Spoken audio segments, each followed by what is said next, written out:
With the help of Hashem, we are learning Yoma Daf Moyach Daf Memches. We are continuing with the inquiries, with the boyas of Rav Papa, as we started yesterday, noch with the Namanik, Bein Habinayim, Poshat, Umachatz, Upizer, Vechishev, Bachafinois, Chaveroi. We're going to be learning, some of these inquiries will be about Kemitza, and others will be about the din of Chafina. We're going to have some halachas, some review of the halachas of Kabbalah Saddam. We're going to inquire whether a kohen is allowed to gather up the ketoides if it fell out of his hands after he took it the first time from the shovel, as we learned in the beginning of this Perek.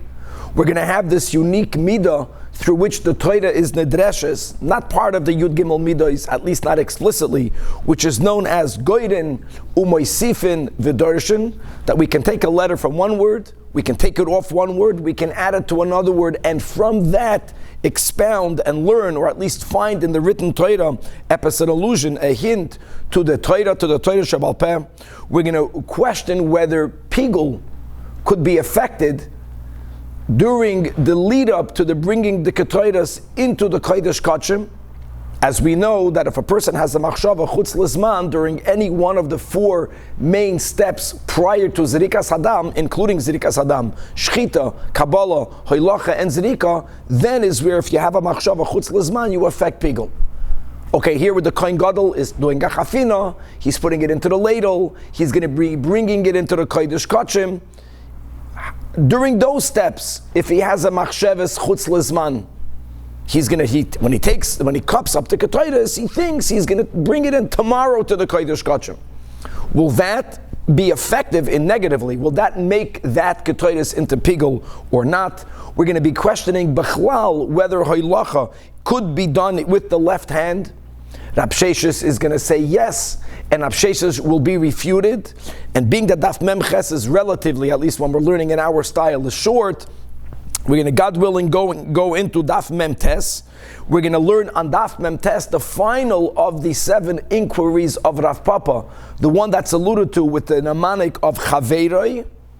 And that's going to be followed and going to be linked to the final boya we're going to ask today, and that is that if a Kohen Gadol did chafina and the Kohen Gadol passed away, and now you have the backup Kohen Gadol, does the backup Kohen Gadol need to make a new chafina, or can he take that ketoides which was already gathered by the original Kohen Gadol and enter in the Kodesh Kachim? Now what's going to be very interesting is regarding this final inquiry, there's going to be a lot of secondary discussion, a lot of background to this boya, and I think we'll leave off today with this question opened, and God willing tomorrow, if we'll have time, we'll start just a few minutes earlier, and we will, God willing, learn 2 Daf Memtes and Nun, and respond to this final inquiry, and much, much more.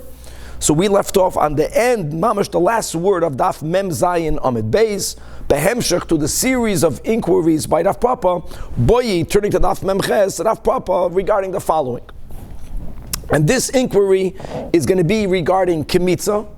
So you gather the materials from which the kohen is going to take the Kemitza of the Karban Mincha and bring it up and offer it and burn it on the Mizbeach.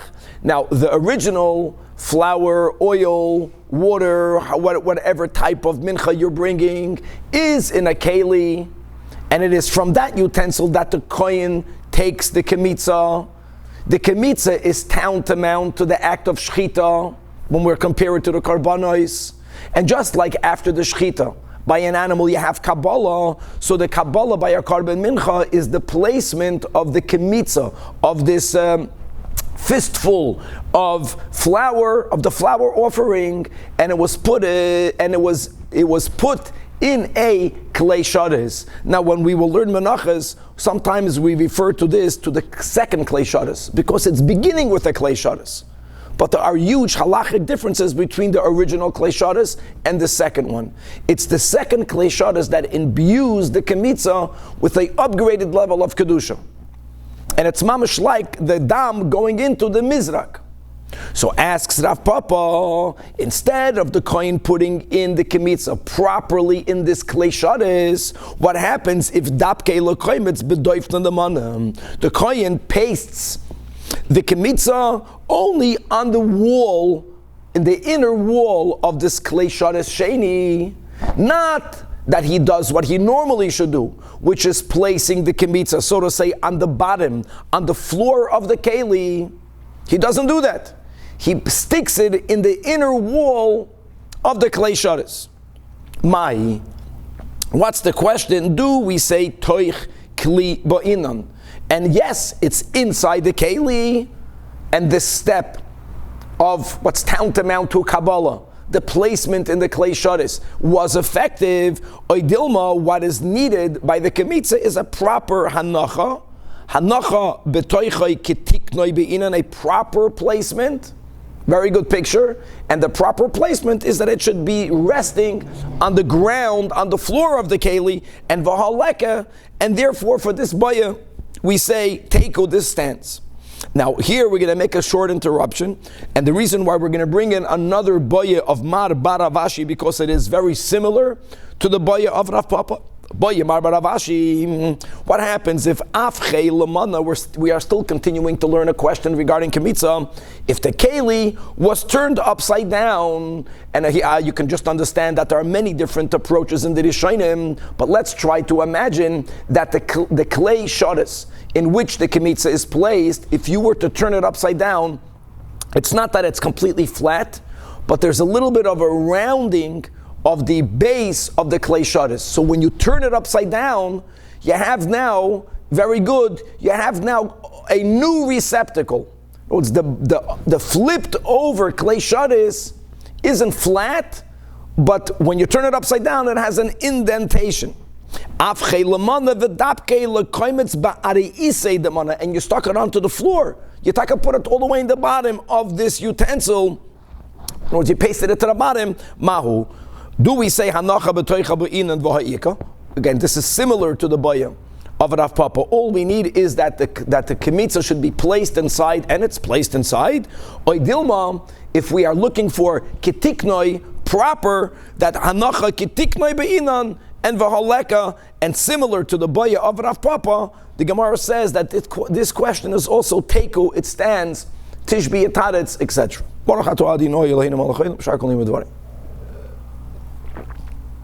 Weiter. Now we're coming back to Yom Kippur, to Chafina, baya Rav Papa.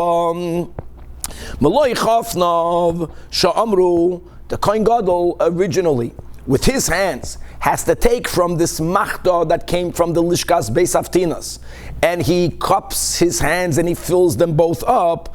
Do we say that they can be mechukais? Mechukais means leveled, not that they have to be leveled, it means the lowest possible. Is leveled enough. It's not, maybe it's maloi. Maloi means full, but what's pshat full? Or dafke gedushas. Gedushas means really heaped over. Now, guys, remember that by koimitz, at the end of Daf Mem Zayin Amud Aleph, right, we brought the Braisa to tell us that mevoirats, that overflowing by a kemitza is not okay, because by kemitza and Parshas Tzav, the Torah has a base, bikumtzei, in the koimitz. Okay, we don't have such a word over here. So Amar Lei Rabbi Abba Le Ravashi, regarding this boya Tashima, he quotes a Braisa. It says in the Braisa, Meloi Chafnav Sha'amru Loi Mechukais V'Loi Gedushais Ela Tefufais. Tefufais means rounded. Rounded means more than leveled, but less than heaped. In other words, there's a little mound that's rising right above the level of the cupped hands. That's the pshat, that's the taich of Meloi Chafnav. Says the Gemara Tanan Hassan, we learned in Zivachim, that if Nishbach Hadam al Haritzbah, that if after the Shechita, the blood didn't first go into the mizrak, into the utensil as it should. It went directly from the incision, from the neck of the animal, on to the floor. Even though va'asafai, the kohen gathered it all up, nevertheless the halacha is that it's possible. However, if the kohen properly received it from the neck into the keli, and for whatever reason the kohen slipped, for whatever reason, all of the dam that was received fell from the keli onto the ground, ala ritzpah, here we could, va'asafai, it's kosher. If you guys remember, that's why we learned that, for example, Erev Pesach, right, if you hold Kishitas Rabbi Yehuda, right, that min b'mino is not batul, that they would scoop up some of the dam from the ritzvah, and a kohen would put it on the mizbeach just in case. Just in case someone's Korban Pesach's dam that first went into the keli, then all fell on the ground, then you save that carbon by gathering it up. Okay, so says the Gemara, where do we get that from? I just want to add another interesting detail, that if the dam went from the incision on the ground, and the Mishnah says that it's possible, that there is no dam hanefesh left still spurting out of the animal. If some of the dam falls directly on the floor, even though, as we'll learn in this Braisa, lechatchila, you're supposed to try to gather all of the life blood, which is all of the blood that's spurting out. But if you didn't gather all of it, as long as you gathered some of it, enough to throw it on the mizbeach, you're good. So when it says in the Reisha that if it fell on the floor, it means that all of it fell on the floor. Nothing is still leaving the animal's neck. Indeed, it's possible. And we know Hanamili, the Tanach Rabbanon, when it says V'lokach midam hapar. Now this is in the portion of Vayikra, when the Torah goes through a series of different types of karbanos chatois.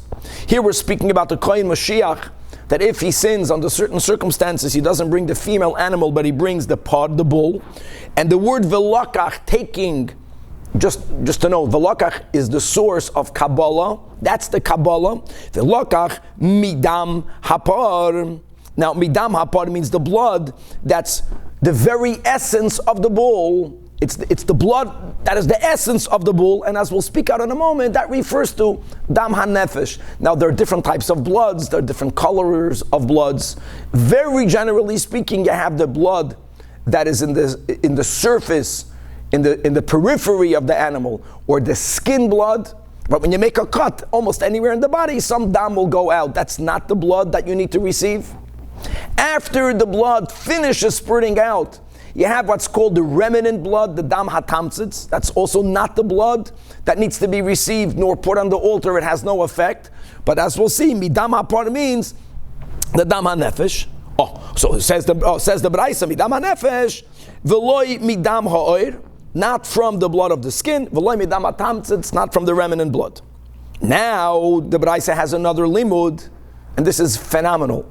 Instead of reading the words midam hapar, right, from the dam of the par, actually that would mean that you don't have to take all of it, not even lachatchila. Take from of it, take the mem off the dam, not midam dam, me hapar, put the mem in front of the bull, and the pshat is dam mehapar yikablenu. That's the source of the Mishnah. The blood has to be received directly from the incision, from the body of the pod, and not that the dam went on the floor and then you retrieved it off the floor. Even if you retrieved all of it, it will not be effective. Now, the salka daitoch, that midam hapar, don't change the letter mem. Leave it the way it's written. And midam hapar then would mean, from the blood means not all the blood. Midam afilu mixas dam. No, that can't be. Because so Amar Rabbi Yehuda, we have a tradition that hamakabel, the coin that's receiving the dam, tzarech should make an effort. She yekabel as kol damai shel par. And where do we have that? He has another source. Shneimar, as it says, ves kol dam hapar yishbach el yisoid mizbach. And again, guys, this is the rule by Kachim, that if the Torah doesn't repeat it twice, then it's not essential. So even though we have an explicit pasuk that says Kol Hadam Apar Yishbach, just to make it clear that Bidi Eved, you don't need all the dam. Bidi Eved, you don't need all the dam, but the fact that it says Es Kol Hapar Yishbach, which means it's a mitzvah to gather all their blood, Elo Shma Mina, that it says in the pasuk that we just quoted, that Midam Hapar, you got to move around the letter, Dam Mehapar Yikadlenu, in other words, one of the Midrash Shatoir in the Dreshes, V'kosavar Goyrin, that's a great example, that you take away the letter Mem, and you use it by adding it in another word, at least here it's juxtaposed, and that is the drasha from which we see in the Torah Shebechsav that which God taught us. Now, why are we bringing all of this then over here? That all of this is a Hagdama for the next Boya of Rav Papa. So now, Boya Rav Papa, now that we established that first there has to be a placement in a vessel. Then, if it's scattered, if it falls on the floor, it can be rectified. But if it lechatchila falls on the ground before the Kabbalah, then it's invalidated. What happens? Nispazir haketoides mimeloi chafnav mahum. So let's go through the steps in our Masechta. The Kohen Gadol was brought to the Kohen Gadol a machta filled with ketoides from the Beis Haftinas. He has to scoop it up, meloi chafnav. He would then place it into the kaf. Gavaldik. What happens if the ketoides doesn't go into the kaf from his cupped hands? Again, he trips, and it all falls on the ground. Oh, Gavaldik. So do we say yadoi, that the hands of the Kohen Gadol is just like the neck of the animal, which means that it has to go from his hands into the ladle, and since it went straight on the floor, you can't even gather it up. It became invalidated. Oy Dilman. No, Punkt Verkehrt, his hands are just like the clay shutters. And if it falls out of the mizrak onto the floor, it's rectifiable. Pick it up, v'loi pesulam. For this again, we say teku. Now, all of the boys are really linked if you think about it one to the other. So now says the Gemara, what happens by Rav Papa? We're trying to understand how do we compare the steps that the Kohen Gadol does to the ketoides to the steps that we do by every animal, shchita, kabbalah, hoilacha, and zrika. And the question therefore will be, if chishev b'chafina, if when the Kohen Gadol does the act of chafina, if wrongfully, but if he has in mind that he's going to be offering this ketoides chutz lizman, for example, tomorrow, really, the same boya is if he has a machshavas chutz lamakim. I'm going to be offering this ketoides not in the kodesh kachim. Same question, just to know just to quickly review that machshavas chutz lizman affects pigul. If someone eats of it, you're chayv kodesh. Machshavas chutz lamakim affects psul. You're not allowed to eat from it, but there's no chiyuv kodesh. The Papa is just focusing on pigul. Really, it's on all types of invalidating intentions. Does the act of chafina, is that tantamount to the four, to the shchita, to the kabbalah, or not? Or not? You know, it's like the avodah begins when you put it on the coals in the kodesh kachim, and all of the intentions that you had prior won't affect a pigul. That's his question. Mahu, do we say? Now here's a little bit of a difficult line, that Yalef Meloi Mincha, that we learned the Gzeira Shava. Guys, remember that on Daf Mem Zayin Amud Aleph, we began really, and then Mem Zayin Amud Beis, with two inquiries. But let's go to the original one, regarding the din of Mevoidots, right? Can it be overflowing? Now the din that it cannot be overflowing because it has to fit Bikumtzai is written by Kemitza. The question is, do you learn from Kemitza to the Meloi Chafnav? Right? And that also led us to the question of Bein Habinayim, is there a Gzeira Shava or not? And let's also not forget that yesterday when Rav Papa began to ask the first boya, right away the Gemara challenged Rav Papa. Well, if that's the case, you're really just extending the question whether we have a Gzeira Shava or not. So we already learned yesterday that there's a premise that if a boya is contingent on whether we have Meloi or not, we don't need Rav Papa to ask. That was already asked and it wasn't answered, and we don't need for anyone to add more details to it. Obviously, like Rashi speaks out over here, that even if we're going to say that we don't have Meloi for details, which is whatever we learned yesterday on Amud Aleph and on Amud Beis is called a detail, still Rashi says, maybe you still learn enough Meloi for this boya, which is mahasa mahanya machshava, just like by kemitza. We do compare kemitza to the act of shchita. We have 4 steps by an animal, shchita, kabbalah, hilacha, and zrika. You know what? You have 4 steps by a mincha. And that is the kemitza is like the shchita, nesina bekeli is like the kabbalah, hilacha is hilacha, and the burning, the haktara, is like the zrika. And yes, by a mincha, if during any one of those 4 steps the kohen has a machshavas chutz lizman, he's going to make the mincha into pigul. So hachinami mahanya ba machshava, the act of the chafina, will also be a necessary, essential, not preparatory act of avodah, and therefore a machshavas pigul will be effective. Negatively, And here's the Rashi, which again is difficult, but Rashi just makes it clear that we're not going to counter Hainu Hach because it's not Hainu Hach. Even if we're not going to use Maloi Maloi for details, perhaps still we should learn enough from a mincha that, the steps leading up to the burning here of the Ketaitis are considered steps of Avodah. And if that will be viewed that way, then yes, then Machsheva Spiegel would be effective. So Amalei Rav Shimi Barashi Rav Papa, here we will try to respond. Tashema is quoting a Mishnah from Eduyos that Hoisev Rabbi Akiva, and we're going to go with the Girsa Hasoilas, fine flour that's in a utensil, Ketoides that's in a utensil, Lavoina, frankincense that's in a utensil, and even coals that's in a utensil. If She'im Naga Tvul Yoim B'Miktsasa, and if a Tvul Yoim touches even one part of it, Pasalas Kulan. Now this Mishnah, this testimony of Rabbi Akiva has two huge chidushim. Chidush number one is like this. If you remember, B'chlal, when it comes to the laws of Tumah and Tara, that if I touch an item, whatever level I am at, normally I convey Tumah and it goes down one notch. But let's say I'm an Av. And there's a couple of pieces of meat the meats are touching each other. There's one steak, there's another steak, there's a third steak. If I touch one, that one had contact with me becomes a rishon. They don't all become rishons. Now, can a rishon make a sheni? Can a sheni make a shlishi? Okay, that's all of the dinim. Truma can even become a shlishi. Kachim can become a revi. But the food items that don't have direct contact with the source of tuma, they don't only go down one notch from the source of tuma. It progressively goes down. So what Rabbi Akiva said is that if you have utensils that are in a keli, the keli makes them all considered as if they are one unit. That's a big chiddush. So he's just giving practical examples that it was common that in the Beis HaMikdash you have flour. Now flour are granules of flour. They can be very little, but they're shtikalach. So one might have thought that if a source of tumah touches one part of the bowl, that which touched the finger or the hand or whatever, that taki becomes a Tomei, whatever level. If the person is an Av, it becomes a Rishon. You have even by Chulin, Sheni, Midoraisa, we learned to Mesachim. If the person is a Rishon, it becomes a Sheni, etc. But what happens to the flour that's near the flour? That's one step removed, that's 2 grains removed. So Rabbi Akiva testified that the Chachamim established that it's all considered one unit. And that's by flour, and that's by ketoides, and that's by frankincense, also made out of little kernels, little pieces. Coals. Number 2, Rabbi Akiva had a bigger testimony.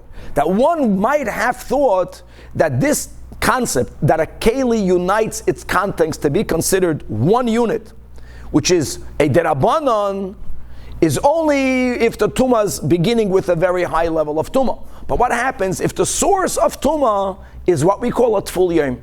A tful yom cannot even be metama ma'aser sheni, as we learn in the 3rd chapter of Chagiga. A tful yom only has the power, right, to invalidate, to passel truma, or worse, truma or kachim. So Rabbi Akiva said these 2 nekudas, that the din that the keli gathers and makes everything in it as one unit is even if the source of tuma is a shvacha source, it's only a tful yom. If he touches one edge of it, pasel eskulon. So now, what does this have to do with that? So kosal kodaitoch. This is the logic of Rav Shimi, that since mi de pasal tful yom. Now let's remember something, like we just mentioned, that tful yom cannot be metama anything. Certainly cannot be metama chulin. Tful yom cannot even be metama ma'aser sheni. What could the tful yom be metama? Let me word it this way. Only something that has inherent kedusha. Something that's only imbued with kedusha's damim is not susceptible to receiving tuma if the source is only a tful yom. So since we also mentioned the ketaides, that it could become tummy from a tful yom, is the charaya that the ketaides, once it's already gathered in a keli, already is imbued with kedushas haguf, which therefore leads us to know another detail, that anything that has kedushas damim only will never become invalid just because it was overnighted and not used. Obviously, it's not all the storage in the Beis HaMikdash will become pasul. So if we say that it can become pasul through a tful yom, which means it already has kedushas haguf, therefore it automatically means that pasla nami lina, And anything that can already become invalidated through lina, that's his conclusion logically. Umida lina pasla, pasla nami machshava. Gewaldig. Okay, let's go weiter. Bayrav Papa, Daf Mem Chesamid Beis. We have a little amud over here. Next question. Chishev bachatias gecholim mahu. Again, it's a similar question. If while the kohen is shoveling the coals that will be used for the ketores offering lefnai v'lefnim, what happens if then he had a machsheves chutz lizman? I'm going to bring these coals in tomorrow in the kodesh kachim, or a machsheves chutz lamakim. Again, mahu, will that machshava during the shoveling invalidate, make pigul the coals? Do we say machshirei mitzvah ke mitzvah dami?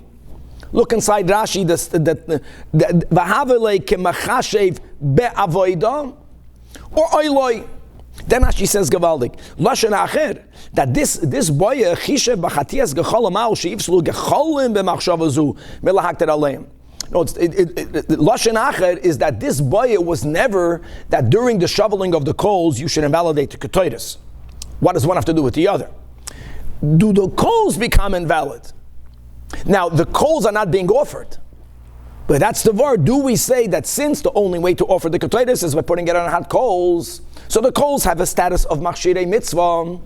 Now that we established at the end of Mem Ches Amud Aleph that on the ketores itself, at the points when you do the chafina, you could be machashev machshavas pigul. It's effective. So now do we extend it even to the coals? Again, not lashon acher that the coals should become pasul. For that we say teku. And this is really an amazing Gemara, because there are many other times that we have throughout Chazal, we try to qualify the status of a machshirei mitzvah, and that will be a great source. The fact that there's a boya, can you imagine that you can affect pigul, even if it's only on the coals? It's mamish, it's not a korban.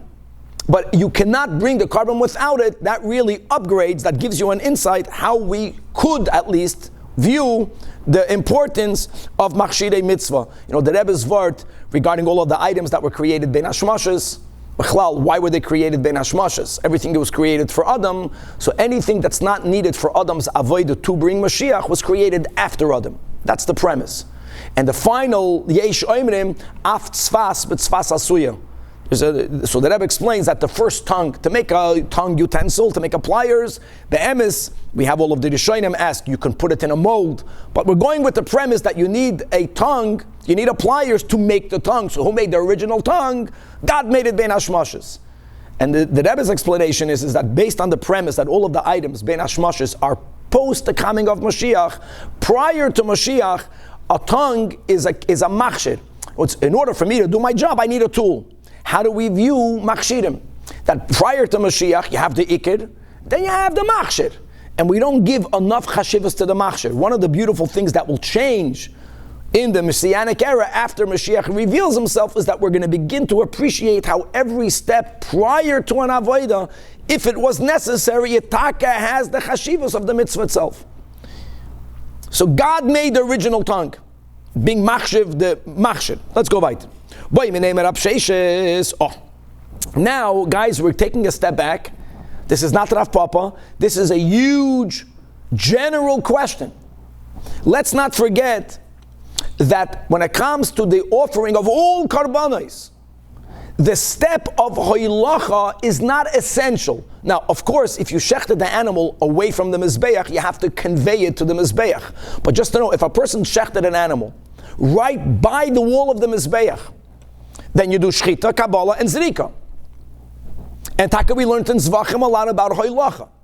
We also have a general rule that when it comes to the avodah of kohanim, whenever the Torah uses the word avodah, the rule is, and whenever the Torah uses the word kohen, it has to be done biyad yeminoi.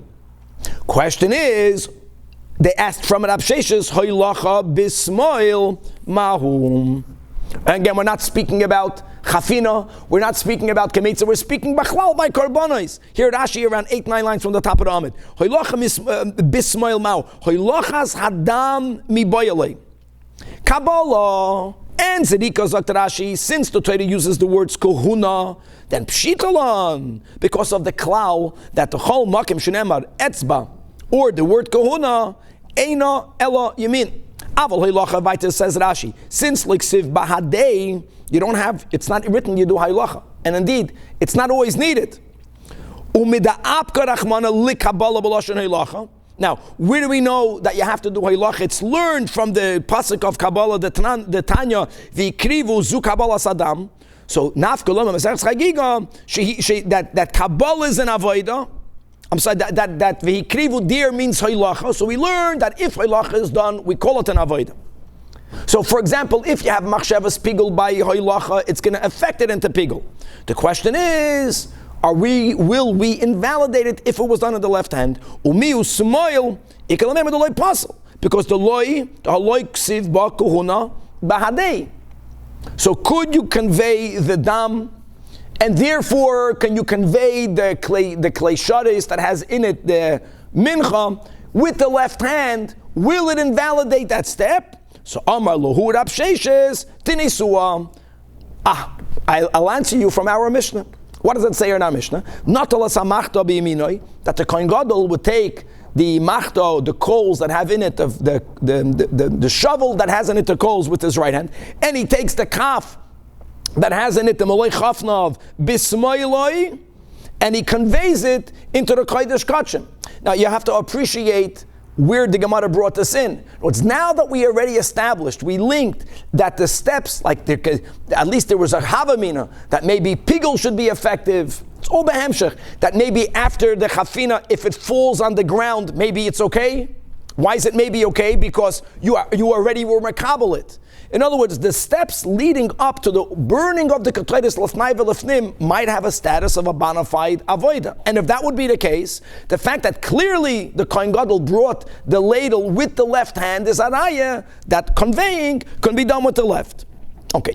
Now, by the way, Rab Sheshes will be refuted, as we'll see on Daf Mem Tes, but before we refute Rab Sheshes, asks the Gemara on Rab Sheshes that why did he have to go and bring a raya from our Mishnah? What's wrong with our Mishnah? There's nothing wrong with our Mishnah, but don't forget that our Mishnah is not speaking about an animal carbon.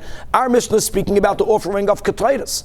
And on the other hand, we did have various inquiries until now, whether we compare the steps leading up to the ketores to the steps of avodah leading up to the throwing of the dam.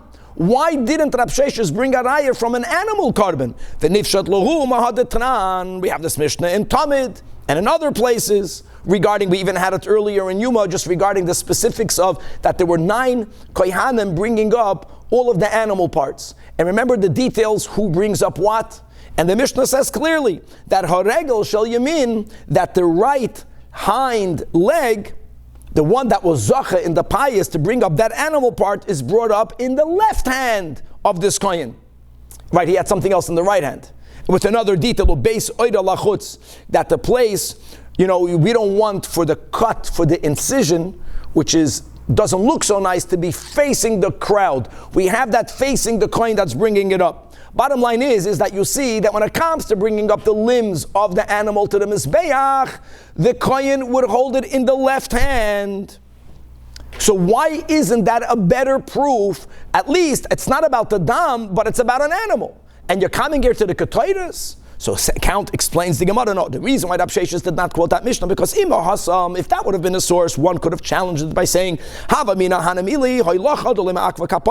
let's not forget, the avoid of dam is ma'akif. The avoid of dam means takashchita, kabbalah, hoilacha, zirikas hadam, because without dam there is no atonement. Aval hoilacha. Right, so over there, when it comes to the limbs and the fats of the animal, right, we are learning, of course it's a big mitzvah, but if it was not brought, atonement is achieved. So one would have argued the reason why we're not medagdek, yamin, or smoil, and lachatchila he brought it up as smoil, is because it's speaking about the limbs that are not ma'akev in the kapara. Avali lacha the ma'akva kapara, conveying of the blood. Now the blood has to be sprinkled. You might have thought that no step may be done with the left hand. So that's why Rab Sheshes Dafke brought a raya from our Mishnah in Yoma that's speaking about the ketores. Now the ketores has to be brought. You can't skip this step. It's essential. Without the avoid of the ketores, you don't have the avoid of the ketores. So that's a much better raya that smoil by the conveying by the halacha is not ma'akev. And the Gemara right away now from a Braisa will refute Rab Sheshes. It's not the end of the world. The Amoraim did not have access to many of the works of the Braisas and Toseftas and Midrashim, and indeed when he heard it, he accepted that he was refuted. So the proof against Rab Sheshes, Meisvei Daf Memtes, is from the following Braisa. If you have a Zor, a non-Kohen, or guys, every other step in the Braisa from now on is the Kohen. Or if there's a Kohen, but he's an Oinen. In other words, there was a death of an immediate family member on that day, and the Kohen may not do the Avodah then. Or if the Kohen, but he's Shikr, however you define the Shikr, who may not do the Avodah. Or if there's a Kohen that has a halachic blemish. So says the Braisa that Bakabbalah, Ubahilacha, Ubezrika, Pasal. It's just, by the way, you see clearly over here that when we have the din that shchitas k'sheira bezor, I think someone asked it on the chat, whether a balmum can do the shchita. The answer is yes, clearly. In other words, just like shchitas k'sheira bezor, a balmum can do the shchita. But let's go further. But the oinen, the shikr, the balmum, may not do kabbalah, hoylacha, and zrika. Furthermore, the halacha that avodah needs to be done standing goes again from the Kabbalah, Hoylach, and Zerika. Yoishev, if someone sat while they did any one of these steps, now how can you sit by halacha? You can't. So obviously it goes to the Kabbalah or it goes to the puzzle. V'chein smoil, clear, explicit, that when it comes to Hoylachas Hadam and subsequently Hoylacha of the clay that has in it the kemitza, if you held it in your left hand, puzzle, clear, indeed to yufta. Problem is, yeah, Danny. So what about the claim gadol? Oh, wait a second. Good, I'll get to that. We quoted that up Chaim. Hold on. But before that, the Gemara asks, no, it's not the end of the world. Some Amoraim they never learned it. So they didn't know it. But Rab Sheshes didn't know this Braisa. We know that Rab Sheshes used this Braisa to challenge a colleague. For 3 lines from the top, Rab Sheshes, who the Oisva? Rab Sheshes used this Braisa to challenge someone else. What happened? The Amar Rab Sheshes, La Amoire de Rab Chisda. The Amoire, we're not giving his name, but he was the speaker, he was the loud voice, he was the Amoire of Rab Chisda. And so sometimes if you didn't have access to the tzaddik, today you go to the Gabbai. Right? So Rab Sheshes asked the speaker of Rab Chisda, do me a favor, but bo mi name Rab Chisda, ask Rab Chisda. Now he didn't ask about the left. He wanted to know whether hoylacha bizar mahu. Based on the fact that hoylacha doesn't need to happen. If the animal was slaughtered mamish by the mizbeach, you don't need hoylacha. So maybe hoylacha coming down with the zar. And okay, so he asked the question to Rab Chisda, and Amalei Rab Chisda tells his Amoira, who repeated it to Rab Sheshes, that taka kosher, and he brought nach a pasuk from Divrei Hayamim Umikra Misayeni. It says, "Vayishchatu hapasach, vayisruku hakohanim mi yodam." They were speaking about how Leviim were involved at some point. So it says that the kohanim, right, they threw the blood, which they have taken from the hands of the Leviim. That's mamash mashma that the Leviim brought it all the way to the Mizbeach. That's what it's mashma. And the Kohanim took it from the Leviim. And while the Kohanim were doing Zrika, Shteit Vaited, V'Haleviim Avshitim, the Leviim were busy flaying the animal. So it sounds from that pasuk that there was a time that we needed outside help, and so we took help where we are allowed to take help, and that was by the Hilachah. So that is what Rab Chisda answered. And we know that Rab Sheshes refuted Rab Chisda successfully. You know where? From this Braisa. Oh, Maisav Rab Sheshes, state in the Braisa. Oh, he knew the Braisa. Zor, a non-kohen, or a kohen who's an oinen, a shikr, or a balmum. Any one of the three. Bakabbalah, bohilacha, ubezrika, pasel. V'chein yoishev, v'chein smel, pasel. So the Gemara says, Yashakoyach. Rab Sheshes did not know the Braisa. Therefore he said that hoilacha b'smail is kosher. Then someone, right, brought to his attention this Braisa, and Rab Sheshes acquiesced. I'm refuted. But now that he heard this Braisa, now he had the right to use it to refute Rab Chisda. Basar de Shama, Hadar Oisvam.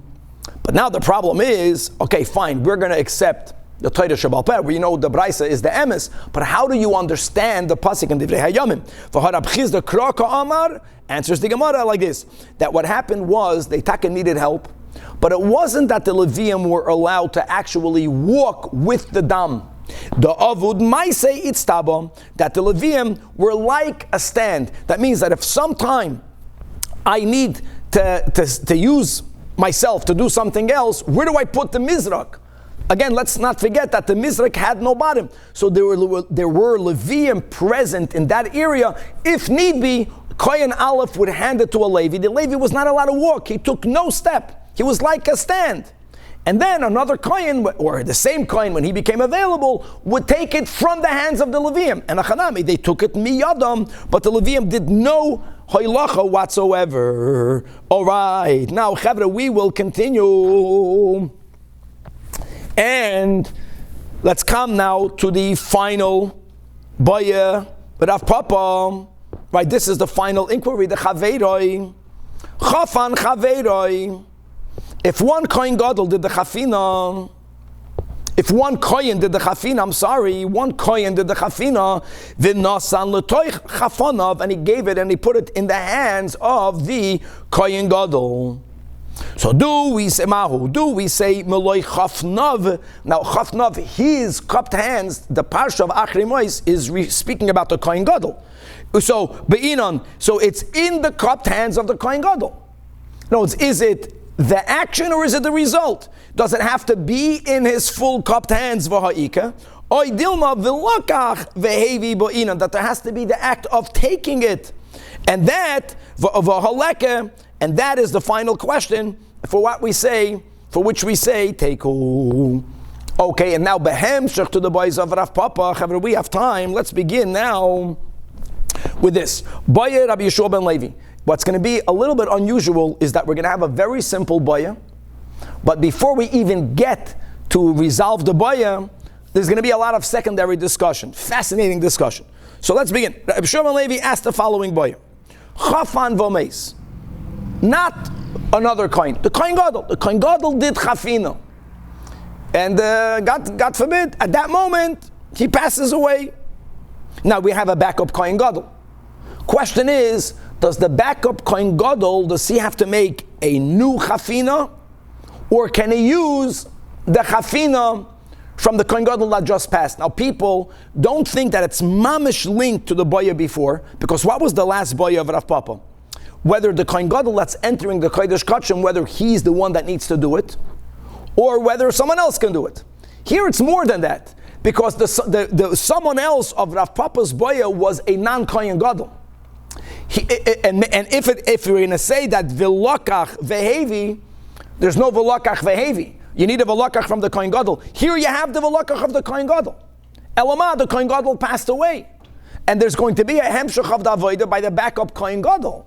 Question is, does he have to go back to this step and make his own chafina? Now, Chavre, we're going to respond to this question, God willing, tomorrow, mamash towards the end of the Amid, but listen to this shtickle Gemara back and forth, a whole new topic. So Amar Rabbi Chanina, when he heard this question from Rabbi Yeshua ben Levi, so he expressed himself with excitement by saying, he says, wow, come and see that this is the inquiry of the earlier ones, mashma, that Rabbi Chanina considered himself to be from the later generation. Rabbi Chanina asked a question, he himself had that question, and when he heard that the Rishonim, that Rabbi Yeshua ben Levi also asked a question, Baruch Shekevanti. That's the way it is. Sometimes when you learn and you hear someone else's voice, it's not that they are responding to your question. You are happy that at least you knew what's a question. A big part of learning is to figure out what's a shayla and what's not a question. So he was authenticated, he was rejoicing by the fact that the Rishonim asked that question. Now, if this is what Rabbi Chanina indeed said, or if this is what he meant, that obviously implies that Rabbi Chanina considered Rabbi Yeshua ben Levi the Rishonim, The Rishonim doesn't have to be that he lived in a different generation, but he came earlier, he was from the earlier ones, and Rab Chanina says, wow, I like that he asked that. Now I'm happy when I asked that question, the Rishonim already asked it. But the Gemara says that's not true. Lememra that Rabbi Yeshua ben Levi is the kashish, he's the elder. It's not true. And we're going to prove it from another conversation. For Rabbi Yeshua ben Levi, that Rabbi Yeshua ben Levi had a shayla. And who did he ask? Rab Chanina. Just by the fact that when he had a question, he asked Rab Chanina, that means that Rabbi Yeshua ben Levi considered Rab Chanina the elder. Now, what was the question? So we're going to go a little bit to Hilchas Shabbos. Midrabanan, one may not take medicine. One meaning someone that's not seriously ill cannot consume medication because of the rabbinic decree that the person might grind herbs themselves on Shabbos, which is asur. So he says that there's some sort of cress juice, and he wanted to know whether a person is allowed to drink, it's called shachalayim, whether you can drink it on Shabbos or not. And the initial understanding is that we're not speaking about a chayla sheyesh by sakana. We're speaking about a chayla she'ein by sakana, upon which normally we do apply this rabbinic of not taking any medicines on Shabbos. And we'll see what was the question. We'll clarify that in a moment. But no, the proof here is not about the topic. It's just by the fact that Rabbi Yeshua ben Levi turned to Rab Chanina for a psak means that Rab Chanina was the kashus. Rab Chanina was the elder. So he says again that hitali Rab Chanina lishtay shachalayim b'Shabbos. Now it's beautiful how we're getting so off. Now we're going a step further away from our topic. Lishtois, the Gemara says, what was even the question? To drink cress juice? That can be that he ever had such a kasha, pshita, because it's a Mishnah in Shabbos, that kol ha'icholin, any type of food that people that are healthy commonly eat, any type of juice that people that are healthy drink, stam, even if you are sick, God forbid, and you are drinking it or eating it dafke because of its medicinal properties, there's no problem. Because it's not medicine, it's something that's eaten by all. That kol ha'icholin oichel adam l'refuah. Similarly, kol ha'mashkin ashayis, a person can drink l'refuah. So that was not the question. Now the question is much worse. The question was whether you are allowed to lishchoik. Grinding, remember, is one of the malachos. Whether you can grind it on Shabbos and drink shachalayim b'Shabbos. Now here again, why would anyone be allowed to break the Shabbos? And the only answer would be because it's a pikuach nefesh, because it's a chayla sheyesh by sakana. Well, if it's a chayla sheyesh by sakana, so again, what's the question? Well, how careful we have to be, like the Alter Rebbe says, that it will be a shame that if there is a pikuach nefesh on Shabbos, that the people go and ask the Rav the Shaila. That means the Rav failed in teaching everyone that if there's life involved, don't come and waste time asking a question, go save the life. So hechidami, idik asakanta, which will be the only reason to justify a chilul Shabbos deoraisa. So then Mishra Shari, then what's the question? Why would he ask Rab Chanina? If the person who needed the shachalayim was not chayloshi, however you define that, then Meisar also, then avade, violating a rabbinic is one thing, but going and grinding, it should be prohibited. So all of this is just to clarify, the case was there was a chayla sheyesh by sakana. But you know what? You can only be machal Shabbos to do something that will be effective. And Rab Chanina had a lot of medical knowledge, so it became really a doctor's question, not a halachic question. Halachically we know, chayla sheyesh by sakala, machal in all of us Shabbos. And the gadol should be machal Shabbos. Let the rabbi be machal Shabbos in public for people to see that you save life. Question is, will it be effective? This is what he asked. This is what Rabbi Yeshua ben Levi asked of Rabbi Chanina. Mi masya. Does drinking crushed cress, will it heal that illness? If it heals, then yes, the nechal aleu shabbata. Or shapsa, the nechal means to be mechal Shabbos. Or the question was a medical question. Loi masya, and therefore v'loi nechal aleu shapsa. And let's go weiter. Why did he ask Rabbi Chanina, even though he was an elder, but there were many other elders? And the answer is, this is good information to know. There's background to all this. Because Rabbi Chanina also happened to be an MD. He was a doctor. And how do we know that? Where do we know that from? From the following statement. Rabbi Chanina says that no one who got, God forbid, a blow from a white mule, and that inflicts a terrible wound, and people used to come to me to figure out how to get healed or how to live, and Rabbi Chanina says, oh, that's the worst blow. No one ever lived after receiving a blow. Now, only a doctor would make that statement. He was a big mumch, he was a big doctor, he knew how to heal illnesses, but this was something that he couldn't heal. You got that blow, you died. Now we're getting off. We're getting on another side street. What do you mean that Rabbi Chanina never saw someone who got such a blow and lived? Many people get such blows and live. Maybe you don't have a medicine for it, but it's not a life-threatening always blow. So the Gemara says, no, you do. You got the wrong girsa. Rabbi Chanina didn't say v'choya. Rabbi Chanina said the word v'choyos, which means no one ever got a blow from a white mule and got fully healed. It doesn't fully heal. The Gemara is still not happy. V'haka chazina the mitzay. No, we know that people do get fully healed. So the Gemara further clarifies, we're not speaking about a white mule, but we're speaking about a red mule with white tips on the feet. Ooh, that's like the gibber. That's the worst, strongest mule in the world. Besumkan inu. Now the mule is red. It's only vechivron reish karayu. The tips of the legs are white. That is the blow. If someone gets a blow from that, so even the great doctor Rabbi Chanina had gesagt that I never saw someone who got fully healed from such a blow. Now let's come back to our topic. So why do we see Mikol Makoim? Shmamino, the Rabbi Chanina kashish. Now, of course, people can ask, what's the raya? Maybe Rabbi Chanina was much younger, but Rabbi Chanina went to medical school. But the Gemara, for whatever reason, we're not accepting that. The fact that Rabbi Shua ben Levi turned to Rabbi Chanina, even for medical questions, it's because Rabbi Chanina was the elder. So coming back to our boya, we have to modify again the words that Rabbi Chanina said. Elohachi ka'amar. This is what Rabbi Chanina said. That she'elason ki she'ela shel rishayim. Rabbi Chanina was the elder. Rabbi Chanina and his chaverim, when they learned, we're going to modify this in a moment. They asked our boya. Our boya is if a Kohen Gadol did chafina, and sadly the Kohen Gadol passed away, and you have a backup Kohen Gadol. Question is, does the new Kohen Gadol have to do chafina again? Right? V'lakach, at kedei kach, or can you use the ketores that was already gathered? That is the boyim. So Rabbi Chanina had the question, and when he heard Rabbi Shua ben Levi asking the question, Rabbi Shua ben Levi is not the elder. Rabbi Shua ben Levi is the new one.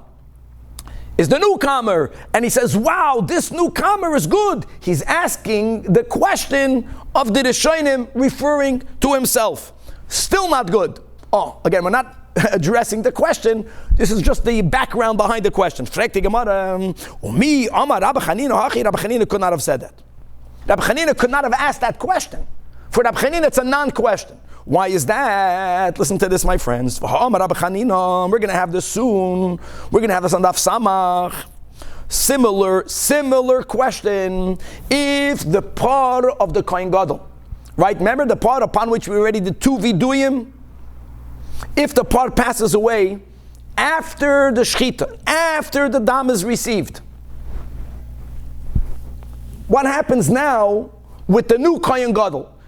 Because don't forget that the bull comes noch out of pocket from the Kohen Gadol. Similar question. Could the new Kohen Gadol use the dam hapar?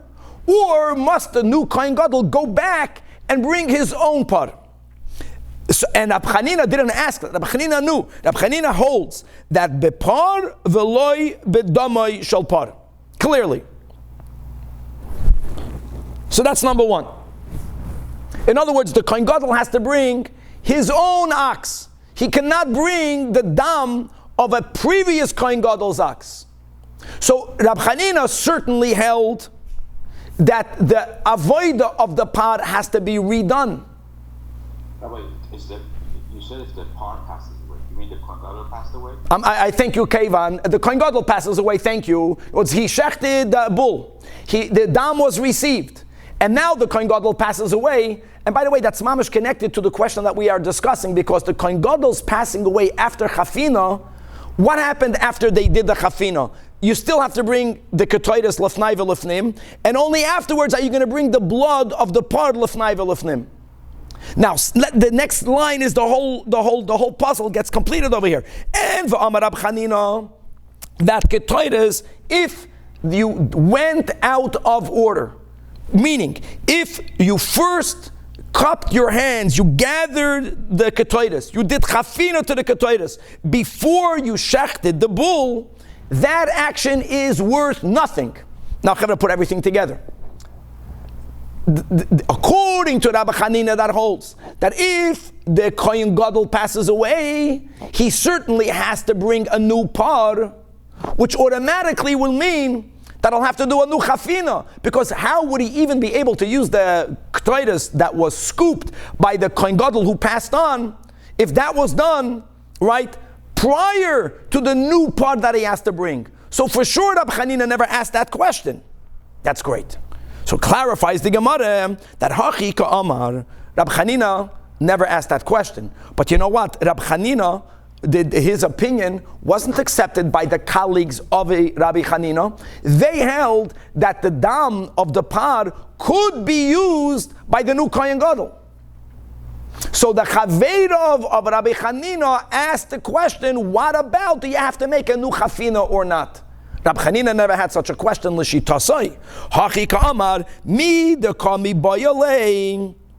The fact that Rabbi Shimon Levi is asking this question, whether this is our topic, whether you have to do chafina again, the new Kohen Gadol, Michlal is araye, the kosavar that Rabbi Shimon Levi holds, bepar v'afilu b'dam shel par. That Rabbi Shimon Levi doesn't agree with me. Rabbi Shimon Levi holds that the shchita of a par, that stands, the blood is good.